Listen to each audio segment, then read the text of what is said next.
So don't let it go. We can make some more. We can live forever. Wow. What a way to start the show. I can't hear myself. It's amazing. I can't hear How myself. about that? Big shot, Rob. Jill Venditti, Ian Sack Daddy Sacks here bringing you all the action. It's a Thursday night here on WICR. On Iona. On Iona, the campus of Iona College.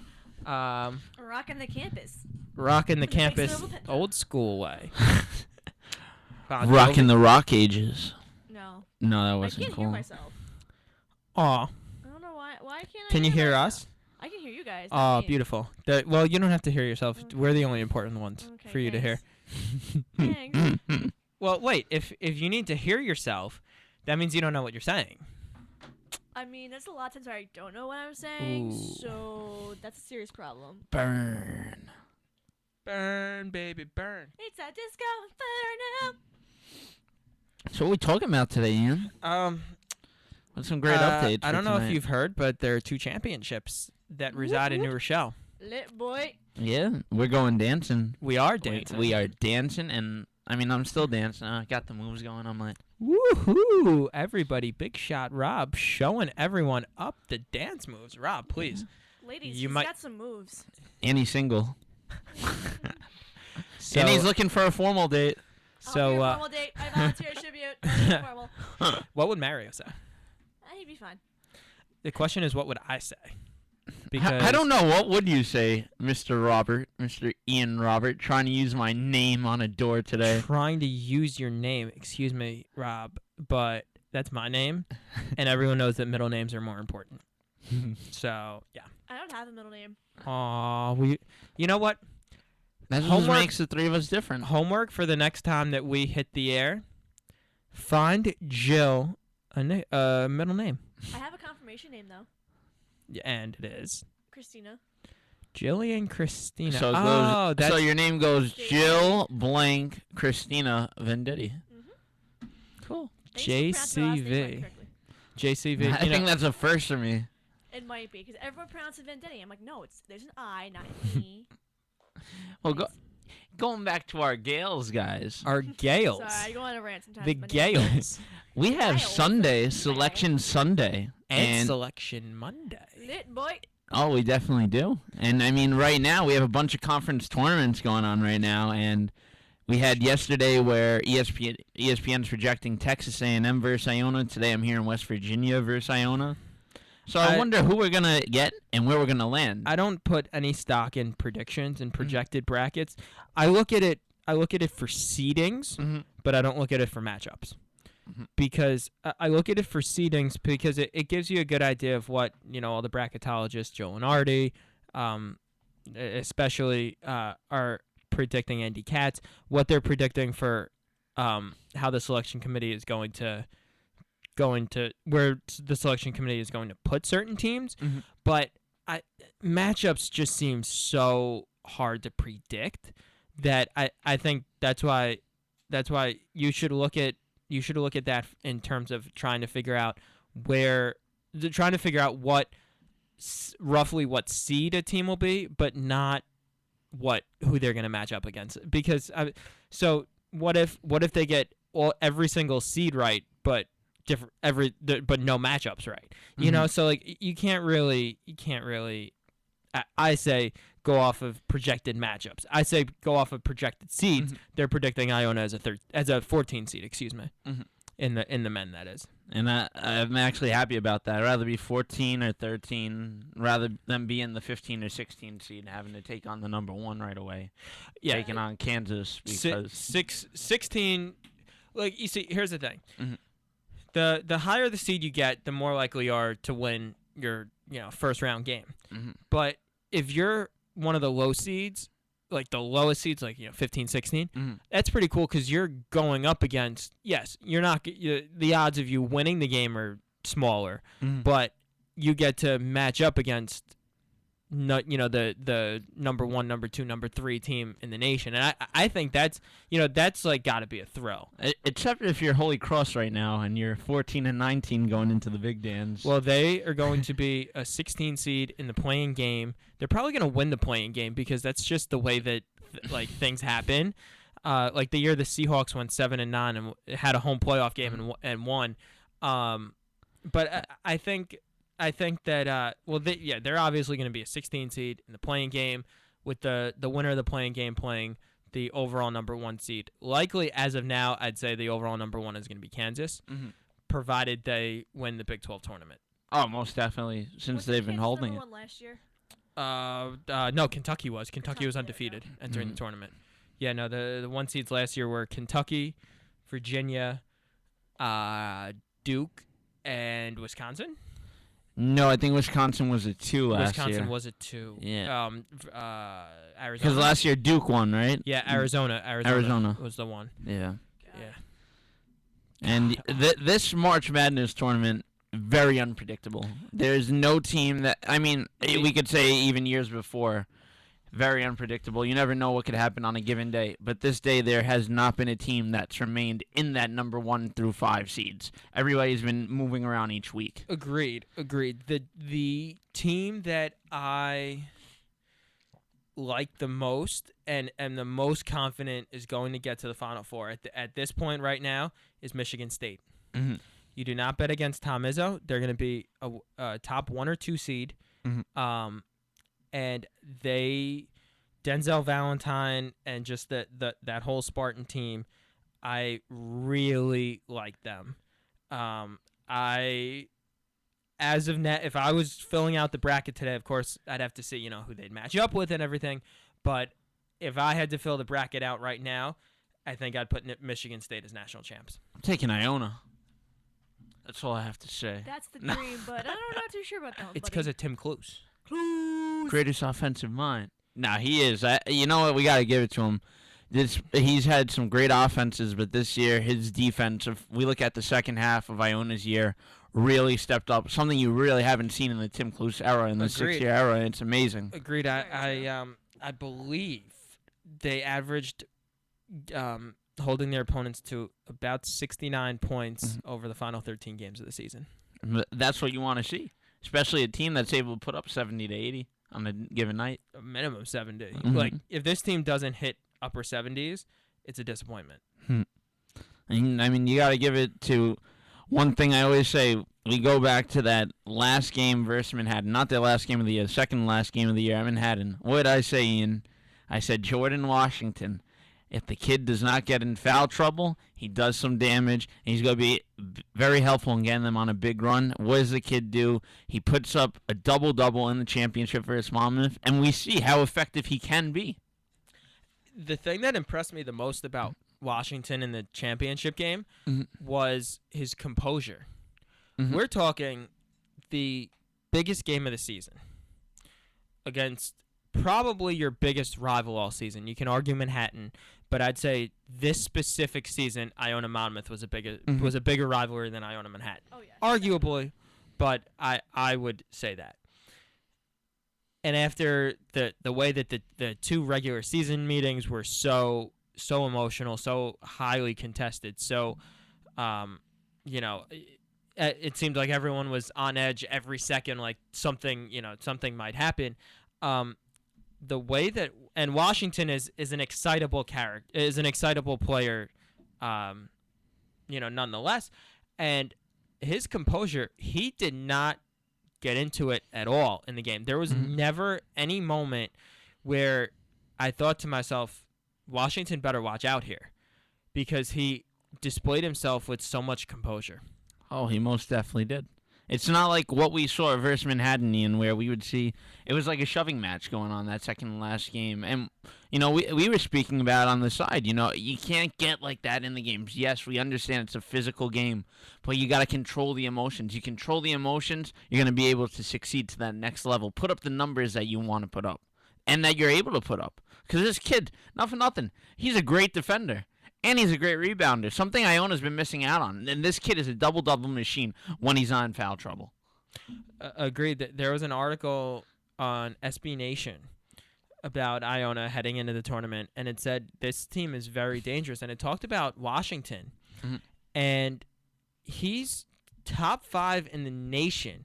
I don't remember the exact stats, but it was top 5 in the nation in per 40 minutes, production per 40 minutes, and it's like rebounds per 40 minutes, fouls drawn per 40 minutes. Washington is in the top 5 in the nation. The problem is he can't stay on the floor. In the semifinal game against Siena, he played 5 minutes. The starting center on the team playing 5 minutes. Now, granted, Iona got a huge production. Huge. From Aaron Roundtree in the semifinal win over Siena. 6 points, 6 rebounds, 5 assists, 4 steals. I mean, the guy just doing everything. But, Rob, as you said, Washington, if he can stay on the floor, can be a monster. I mean, he got a scholarship to Arizona State. This is a Pac-12 type caliber player that Iona has. He's going to be able to, I tell you, I mean, come this tournament, I have a funny feeling. I don't know why, but this year in particular, I have that gut feeling Iona's going to be able to pull off a win. I just have that feeling, and I don't know why. It's just been, like, settling around with me. And it is unusual. I haven't felt that in, like, the last 4 years. When we went up against Manhattan in the MAAC and we lost, I don't know, like, I kind of had that composure. Or we have that chance of losing. This year, I have that funny feeling we're going to win this game. I think it's just I feel like Iona's very underrated in every other division other than the MAAC. Like, obviously, everyone knows that Iona's... Wait, Joe, hold on. I don't know if your mic is on. Talk. I'm on mic 1. Go. Hello. Oh, there I am. Sorry. I can hear myself again. There we go. So as I was saying, for those of you who couldn't hear me, I feel like Iona is very underrated outside of the MAAC. In the MAAC, everyone knows that we're, I would say number 1, but if not number 1, we're number 2, like, or flip-flop between 1 and 2. As we all saw that we lost to Monmouth and we defeated Monmouth after Monmouth placed first or finished first in the league. But I feel like it's very possible for Iona to pull off a first-round win in the NCAA, depending on who they play, obviously. I'm not sure if a second-round win is possible or it can be pulled off, but I think Iona's definitely going to put up a good fight, and they're going to shock a lot of people, and a lot of people are going to be keeping a closer eye on us from here on out after this season. Agreed. Iona avenging the curse of the last few years of regular season champs and then coming up short in the championship game. But nonetheless, the Gales dancing. The Gales. Let's quickly, we've just got a few more minutes here. Let's quickly. Yes, Robert? Oh, I was doing my Gale dance. Oh, Gale dance? Oh, What's let's your see Gale it. dance? Let's see it. That's like the dance that Joey Tribbiani does in Friends. Big shot, Rob, turning it up in the back. I want everyone to be on alert. Turn down for what? That wasn't the beat. Oh, boy. I failed. I'll take the L. Okay. All right. So, anyway, switching over to the women now. How about the women's basketball team? Very exciting. I cried. First ever MAAC championship. First ever trip to the NCAA tournament. The Gales dancing. The Gales. And it comes with the girl who started when we were freshmen, Miss Joy Adams. What a career she's had at Iona, Ian. And, I mean, I'm so proud to see her finally there. There's a girl I've always expected great things to happen with, and she finally reached her goal of getting there. Yeah, it's different. You know what? We look at all the years. You had D'Amica Martinez, and she's the all-time scorer, but they never got to that next level. And you know what? It's just great to see this team in particular. Coach Billy, 3rd year here, and what an amazing job she's done for this program in general. She's really turned it around.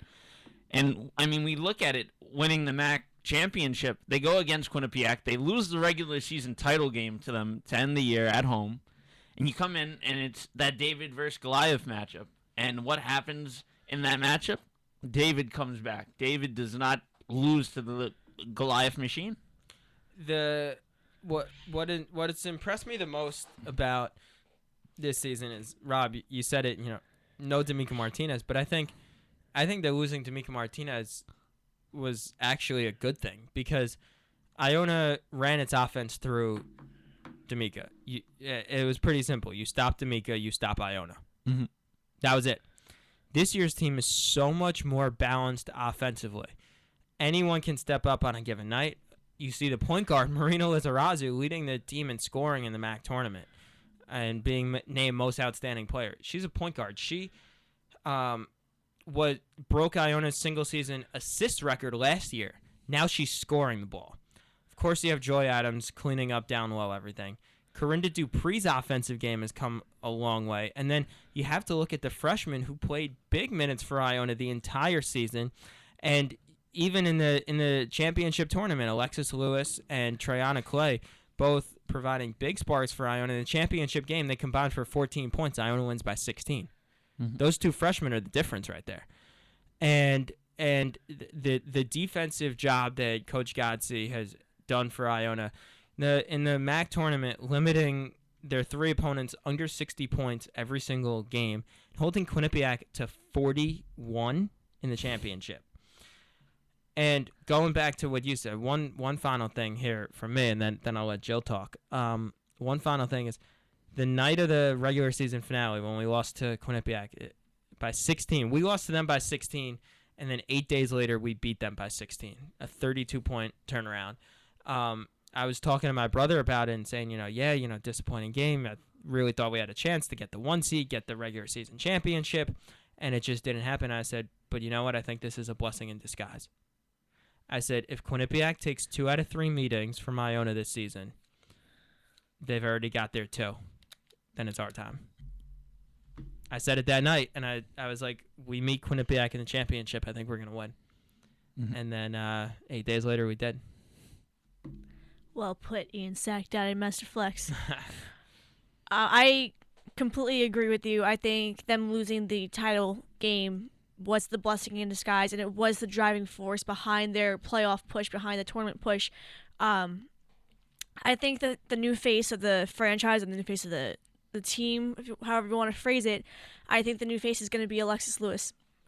Mm-hmm. I'm going to say she's the new big team, the new big player of the team, and I think she's slowly behind her, or just short behind her, is going to be Triana Clay. They are going to be some dynamic duo in a year. I mean, they're a dynamic duo now, coming off the bench. A year or two when they emerge into the starting lineup, watch out. I'm excited to see what happens. Big things are happening. For this tournament, do we have the chance of seeing our women, though? Do we see them going up against one of Ian's favorite coaches, Coach Gino? No chance. Who's Coach Gino? Gino Oriema from UConn. That UConn, I think UConn's gonna get it all because it's. Oh, you're gonna look up Gino. You're gonna young lady. You're gonna look up every fact about Mr. Gino. You don't. One of the greatest coaches in college basketball history. Jill, you don't. You're a women's basketball fan and do not know the name Gino Oriema. Let's say about UConn. All you need to know is that they win a lot. That's all you need to know. Rob, I completely agree with what you said. Gino is winning Gino. Brianna Stewart and the Lady Huskies are making it a 4-peat this year. I wouldn't be surprised. I don't know how he does it. I just don't know how he does it. You know what it is? When you have that type of program, you automatically get the best players. Mm-hmm. And the thing is that in women's basketball, there haven't been as many tradition rich programs as there are in men's. Mm-hmm. Like you look at men's basketball, you have Kentucky, you have Indiana, you have Duke, you have North Carolina, you have Kansas, you have UCLA, you have so many different programs who have had so much sustained success over the history of time that you think about the traditional powers in the nation, boom, right there. You can rattle off 5 to 10 immediately. Women's basketball, you talk about traditional powers. Mm-hmm. You have UConn, you have Tennessee. Then there's a gigantic drop-off. The two of them have combined for UConn, I think, has 10 now, and Tennessee has 8. 18 championships out of 40. That's almost as long as I've been alive. Right. It's scary. It's amazing that, then after Tennessee's 8, I think is the next one has like 2 or 3. It's incredible what those two programs have done. And Gino's Gino. If you're a top player, you want to play for the best. You want to know that you're walking into a situation where you can win a national championship right away. Almost definitely.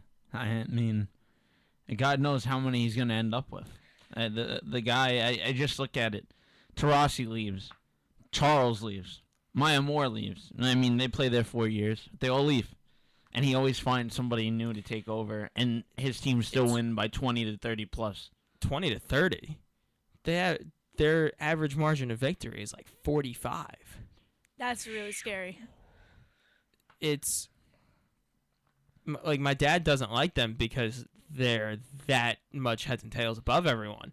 But I mean, women's college basketball starts and ends with UConn, especially this year, especially the last few years. I mean, the Huskies have made it to the Final Four,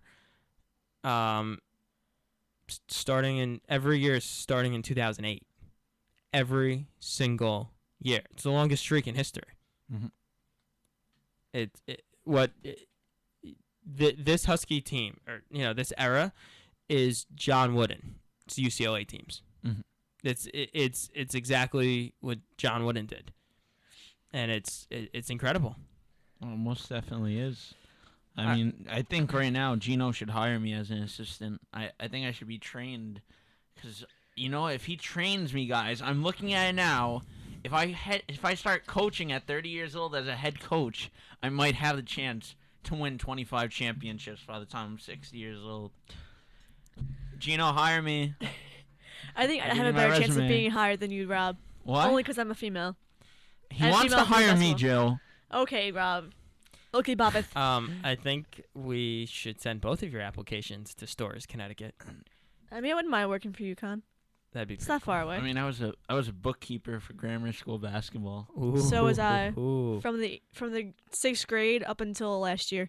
How about high school? How about high school basketball? High Doing school, that in too. High school, yeah. I was on the bowling team in high school. I didn't have time for I b-ball. played in high school. What? I played 3 years of high school. I played bowling. You don't play bowling. You just bowl. Yes, you do. Like, do you know how much emphasis it is? I gotta pick up the ball and then I'm like Effort. looking effort, down at the effort, lines. And I'm like, not emphasis. Effort. Hey. Do we have a problem back there, sir? Hey. Someone's getting rowdy. Yeah, Um, very Throw them out. rowdy. Throw them out. The door is that way, sir. When That door's closed right now. I can open it if you You want. can I'm run using through my it. mind powers. I'm trying to open it. you but can run through it. It's telling me to stay here. My mind powers are telling me to stay here. Look at that. Now it's No. open. I'll stay. I like long it as in you here. behave Well, actually, I have to leave. Our show is coming to a close. Thank you, everyone, for listening. Yes. Championship week here at Iona, and big things happening.